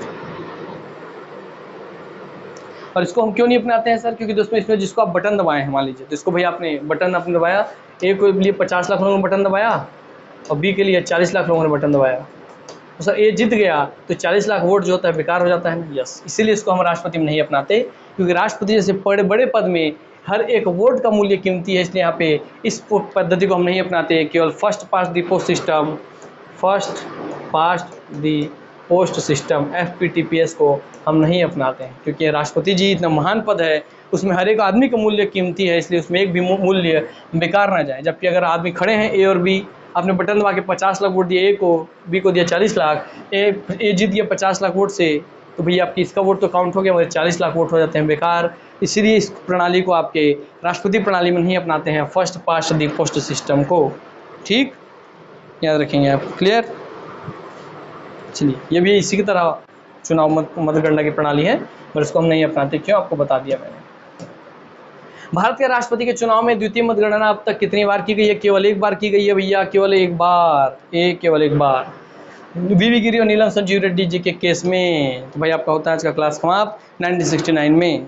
तो चलिए भैया, अगर बोल दीजिए सही में अगर आज क्लास आपको सीखने मिला होगा, आप प्रैक्टिकली रूप से सीखे होंगे कि कैसे राष्ट्रपति जी के चुनाव में वोट का गणना होता है, कैसे ही अनुपातिक प्रतिनिधित्व प्रणाली में सांसद और विधायक के वोट को बराबर करते हैं, कैसे वो आपका प्रत्यक्ष है कि वो गुप्त है, सब आपको समझ में आया कि नहीं आया? अगर आ गया दोस्तों तो क्लास में भरमार कर दीजिए, इसको शेयर कीजिए, लाइक कीजिए और बहुत ज़्यादा अपना प्यार दिखाइए कमेंट में। मैं भी आज कमेंट पढ़ूंगा, देखूंगा कितने लोगों को समझ में आया और कैसा लगा क्लास। तो चलिए यहीं बीमारी को मैं विराम देता हूँ। जो लास्ट तक रुके होंगे उनको समझ आया होगा, उनके एग्जाम में क्वेश्चन आएगा तो बना के आएंगे, गारंटी है मेरी। तो चलिए यहीं पे अपनी वाणी को विराम देता हूँ, आप सबसे अलविदा लेता हूँ। दुआ करता हूँ आप हमेशा हंसते रहें, खेलते रहें, खिलखिलाते रहें, निरोग रहें, स्वस्थ रहें, तंदुरुस्त रहें, यही मेरी दुआ है आप सबके लिए। तो मिलते हैं नेक्स्ट क्लास में, तब तक के लिए नमस्कार, जय हिंद, जय भारत, जय छत्तीसगढ़, वंदे मातरम, धन्यवाद, लव यू ऑल। यही कमेंट करना, वेट कर रहा हूँ मैं, और लाइक शेयर भी करना।